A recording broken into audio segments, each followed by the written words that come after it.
राम राम जी। आत्म मंथन में आपका स्वागत है। जो हम नंबर्स की बात कर रहे थे, यानी कि हमने जितने नंबर्स के बारे में बात की है, जो कंपाउंड नंबर्स थे हमारे, उसी में ही आज हम बात करने वाले हैं नंबर 22 की।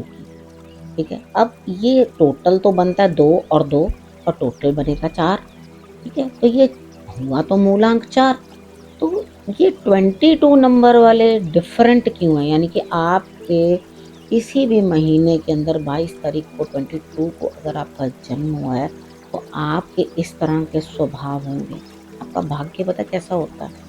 आप लोगों के आपको ऐसे लोगों के साथ रहना पड़ता है कि जो आपके लेवल के हिसाब के नहीं होते। ठीक है, आपको ऐसी चीज़ें फीड की जाती हैं जो आप एक्चुअली अंदर से वो चीज़ चाहते नहीं हैं, तो आप अपने आप को खुद ही क्षमा नहीं कर पाते, अंदर से बोझ बढ़ता जाता है जो सेहत को गड़बड़ाता है। ठीक है, यहाँ हेल्थ जो है वो डाउन होती जाती है। रीज़न क्या है? 2 नंबर का मतलब है चंद्रमा, यहाँ डबल इमोशंस हो जाते हैं।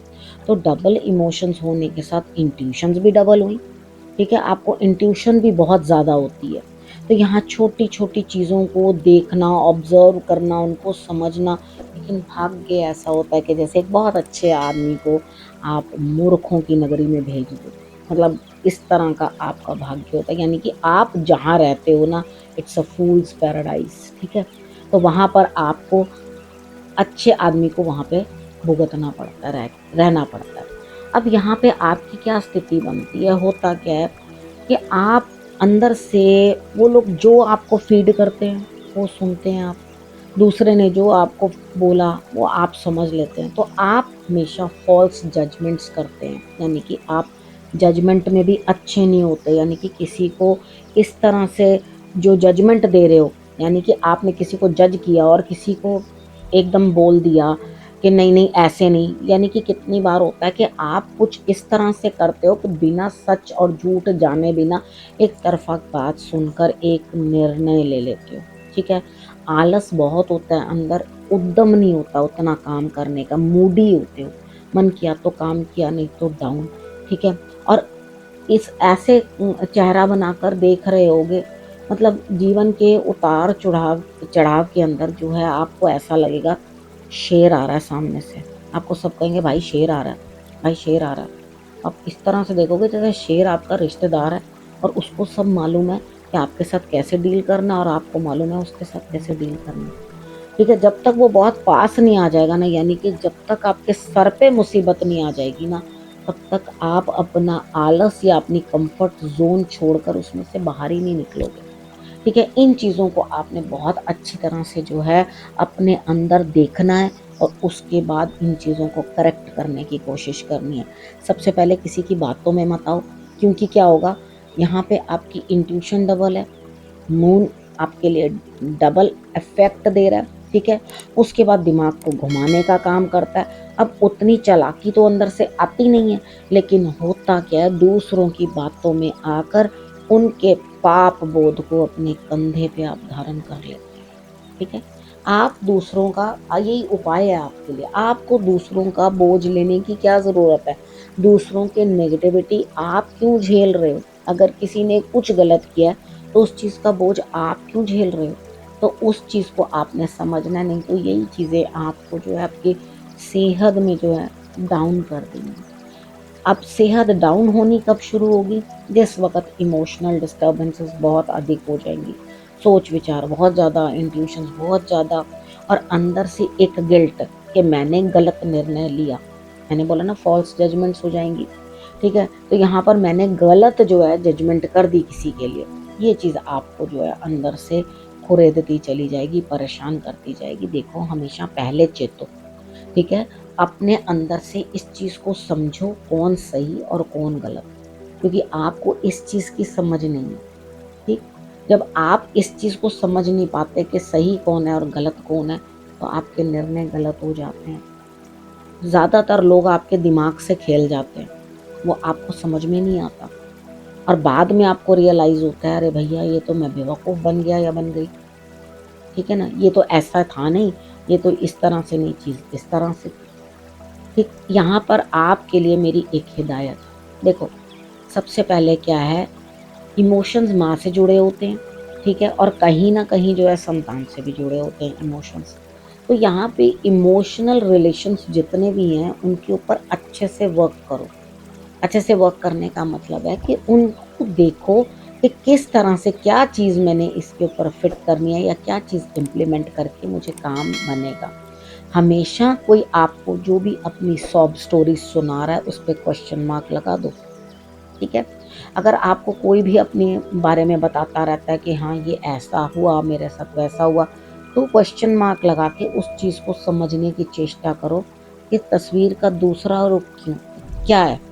जब 2 बारी 2 है, तो आप ये समझो कि वो आपको कह रहे हैं रिवाइज़ करो अपने जितनी इंट्यूशंस हैं, उनको रिवाइज़ करो, उसके ऊपर काम करो और इतना काम करो कि आपको एक्चुअली रियलिटी समझ में आ जाए, ठीक है? और किसी का बोझ अपने ऊपर नहीं लेना, दूसरे की गिल्ट्स अपने ऊपर क्यों लेने हैं? बिल्कुल उस चीज़ से आप जो है हट के रहो कि भाई मुझे नहीं लेना और अपने लेज़ीनेस के ऊपर काम करो। सपने देखना आपकी आदत है, ठीक है? और उन सपनों में रंग भरने के लिए आलस छोड़ना पड़ेगा, समझ गए?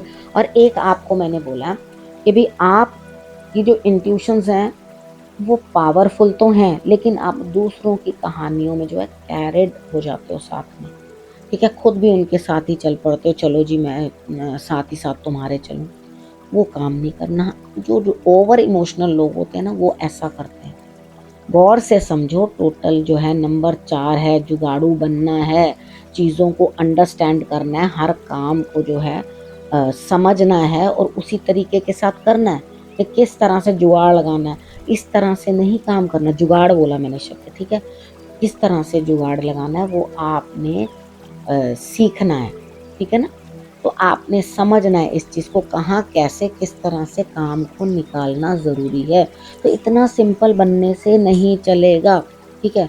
नहीं तो आप भविष्य में क्या करोगे, इतनी शक्ति को चैनलाइज़ करना बड़ा ज़रूरी है। तो एक गुरु धारण करना बहुत ज़रूरी, अपने लिए गुरु धारण करो, गुरु का कहना मानो और उसके बाद आगे बढ़ो। ठीक है? इतना आप कर लोगे तो आपको बेटर होगा। एक्चुअली कुदरत ने आपको बहुत अच्छी शक्ति दी है जिससे कि आप फ्यूचर जान सको, चीज़ों को अंडरस्टैंड कर सको और समझ सको। आप क्या कर रहे हो? उसको इग्नोर कर रहे हो। तो अपनी शक्ति को पहचानो, अपने अंदर की ऊर्जा को पहचानो और उसे प्रॉपर जो है चैनलाइज़ करो। अगर आपने उसको प्रॉपर चैनलाइज़ कर लिया तो आप वंडर्स कर सकते हो। मतलब इस तरह का आप इंट्यूशन करने वाले बन सकते हो जो बैठे-बैठे ही कुछ देख के, भविष्य देख कर, उनको किसी एस्ट्रोलॉजी की ज़रूरत नहीं, किसी चीज़ की ज़रूरत नहीं है। वो लोग बैठे-बैठे ही अपने अंतर ध्यान से जो चीज़ें बता पाते हैं। इतनी पावर हो जाती है उनके अंदर। तो इस पावर को डंप मत करो। जब हमारे पास शक्ति होती है अगर हम उसको डंप कर देते हैं, हमारे किसी काम की नहीं होती वो शक्ति, ठीक है? आपने क्या करना है, उसको यूटिलाइज़ करना है, ठीक है? आप पूरे पावर हाउस हो, ठीक है? और उसको यूटिलाइज़ करो उस चीज़ को, ठीक है? इमोशनल सपोर्ट आपको हमेशा मिलती रहेगी, ज़रूर मिलती रहेगी। आपको ऐसा लगे कि आपको नहीं मिलेगी तो डेफ़िनेटली मिलेगी, ठीक है? सबसे इमोशनल सपोर्ट आपको मिलती रहेगी, हमेशा मिलती रहती है ऐसे लोगों को। आपने इमोशनल सपोर्ट की वेट नहीं करनी, अपने इमोशंस को स्ट्रॉन्ग बनाना है। अगर आप इमोशनल सपोर्ट के लिए वेट करते रहोगे तो आप वीक रहोगे हमेशा, समझ गए? शंकर भगवान की आराधना करो बहुत अच्छे तरीके के साथ और उसके बाद अपने मूड स्विंग्स को चेक करो। जिस तरह से चंद्रमा जो है अपनी कलाएँ बदलता है, ऑब्ज़र्व करो अपने आप को कि आप तभी जो है मूड चेंज होते होंगे आपके, पूर्णमासी पे, अमावस्या पे, और ये सब जो आपके अंदर चेंजेज़ हैं वो बड़े ज़बरदस्त आते होंगे। उसके बाद जब भी चंद्र ग्रहण लगे, आपके अंदर जो है एक अलग ही चीज़, हेल्थ बहुत ख़राब हो जाएगी या कुछ ना कुछ इश्यू आ जाएगा। यानी जहाँ मून की डिस्टर्बेंस आई, आपको दिक्कतें आई। ठीक है? ये आपके नंबर के अकॉर्डिंग जो है मैं बता रही हूँ, 22 नंबर के अकॉर्डिंग।